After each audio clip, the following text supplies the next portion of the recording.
Hindi, pag mumukha mo, hindi kita.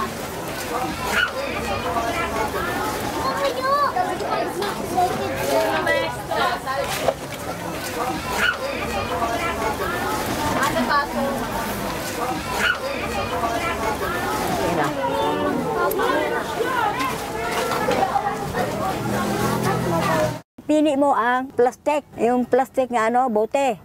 Ihiwalay mo sa sako. Iba ang lata mura lang ito ang kilo, 5 piso. Ito ang plastic ito, 16. Isisais ang kilo sa plastic. Sa lata, 5. Yung sa karton, 5 piso rin ang kilo.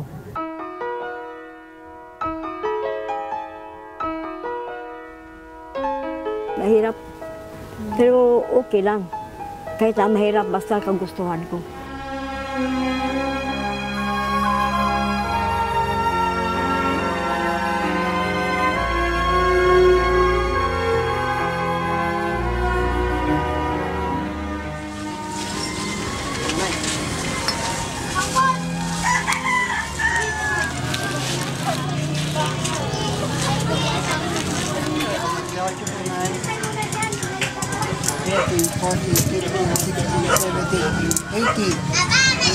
Opo, 18 ang nakikita ko ngayon.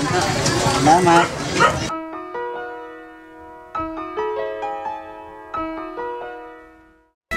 Ay, di ah. Saan ka pupunta? Sino ang ano mo? Dito na, taas.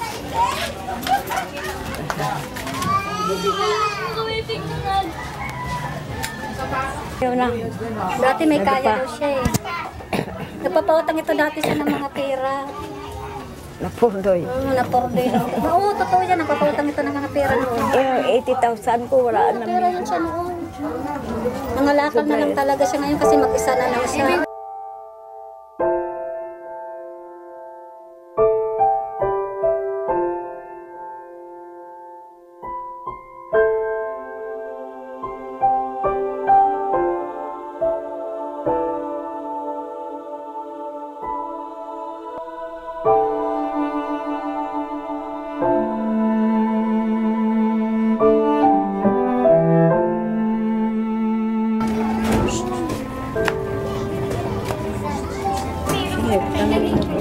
Saan ka galing?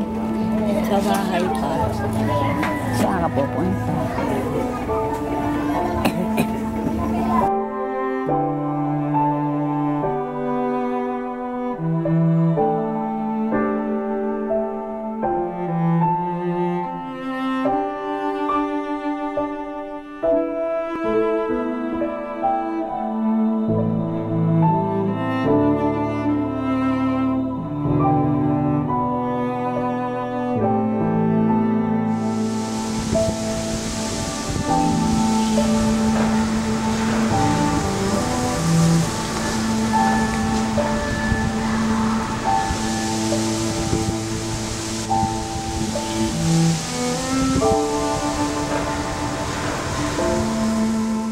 Ang mga Filipino kasi, ang kultura na natin, yung kasama natin sa bahay, yung ating mga lolo't lola, napaka-importante sa atin ng relationship, yung extended family tayo, ganyan ang mga Filipino eh. At saka, lagi nating parang pinaghuhugutan ng lakas yung mga matatanda sa loob ng bahay kasi mas marami silang experience.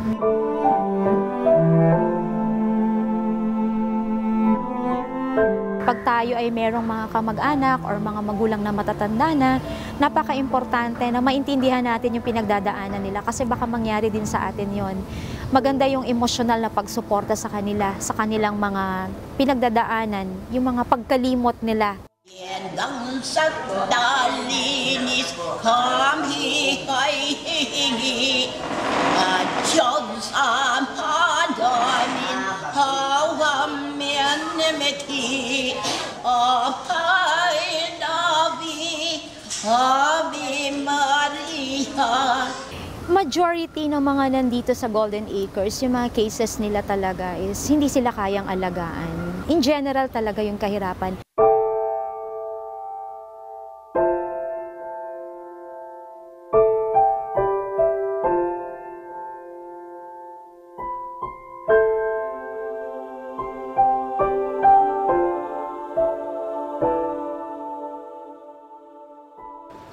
Sa dami ba nila every now and then may tumatay doon.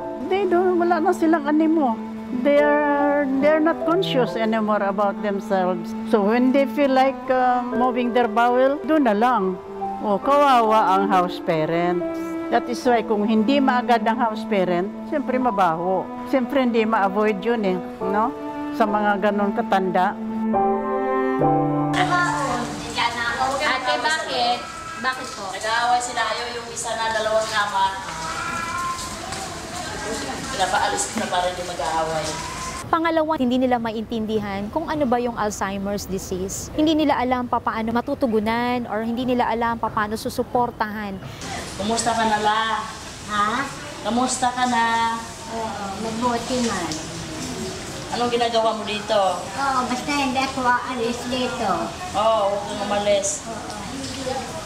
Wala kang anak? May anak ka ba? Oo, malayo si Berge. Kilala mo si Berge? Malayo. Ayun ko kung saan sila ngayon. Iniwan ka ng anak mo? Oo. Yung asawa mo, nasaan na? Ayun. Basta kung saan siya nagpunta, hindi man pag-iwan na, iiwan ako. Basta kung ano hinahanap na pagkain.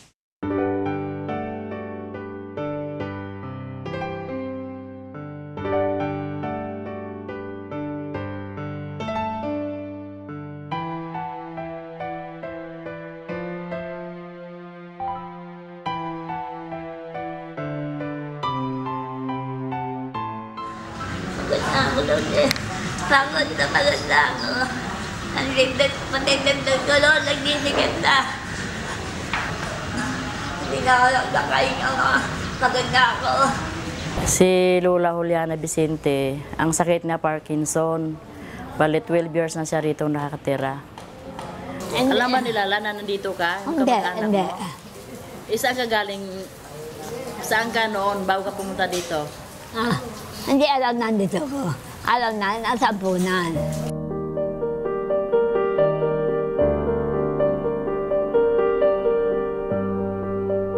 Dalaga ka pala? Oo. Konting lang ako, nagkasakit na ako. Palang ang edad niya, nagkasakit siya ng Parkinson. Hanggang ngayon. Hanggang ngayon. 60 years na, hindi na ako nakapag-enjoy. Ayoko nga magkasama. Dahil kalagayan ko, kung magkaanak ako, kawawa, di ba? Ayoko nang ipamigay. Ako maghihilot ng panganganak ko na pamimigay. Ano yun? Kuting.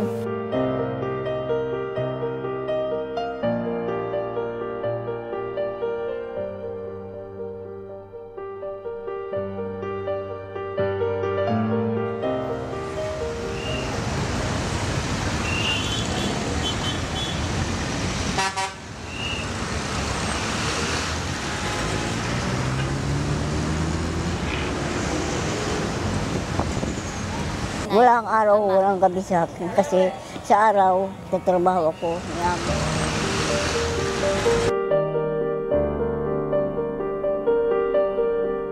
Kung matulog ako, pinakamaaga ko mga alas 12. Tapos gigising ako mga alas 4, maglalaban ako, tapos ligo na. Tapos lalabas na naman ako, magtitinda na. Anong oras po kayo nagtitinda? Minsan mga alas 7, gano'n. Pagkatapos ko, minsan mga alas 6 pa nga lang, pagka hindi ko napapaaga ang gising. Mga 2 oras lang makapahinga, o 3 oras. Ito na.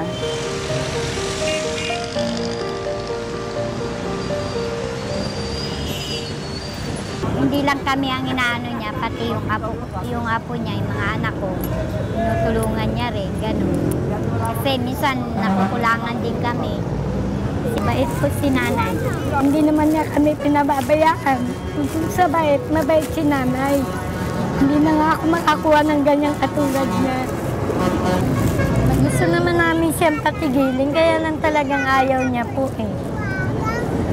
Ayaw naman talaga namin siyang paghanap buhayin eh.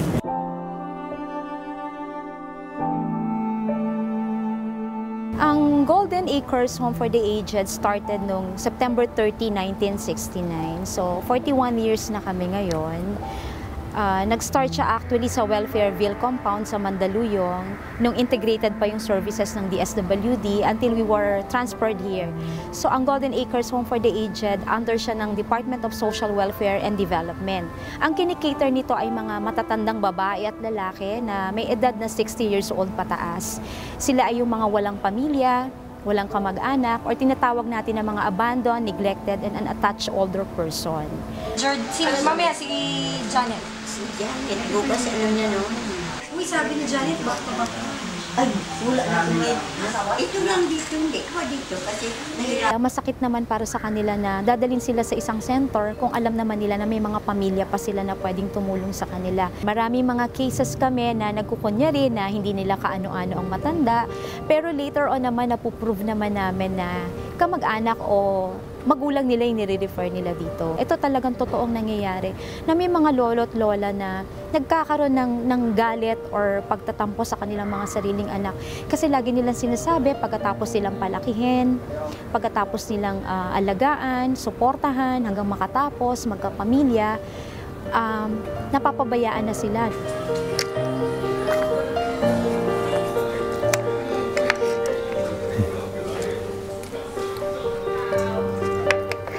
Nung pumasok ako rito, walang nakakaalam sa anak ko. Hindi po nila alam? Hindi ako nagpaalam. Bakit po?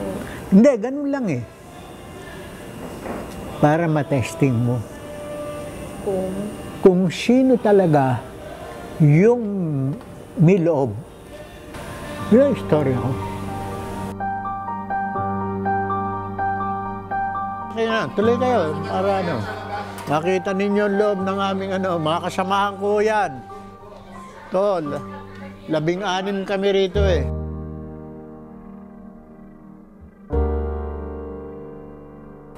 Simula nung masunog yung bahay ko, sa Muntinlupa. Excuse.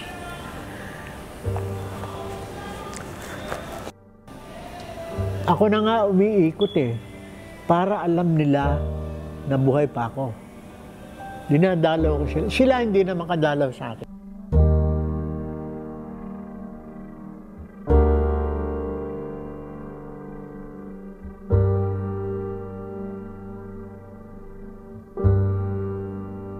Well, okay lang sa akin. Dahil yun, alam ko. Kasi kaugali ko yun eh. Yung bunso. Alam ko yun eh. Yun ang, at saka yun ang nung maghiwalay kami, sabi niya, Dad, tandaan mo, you and I forever.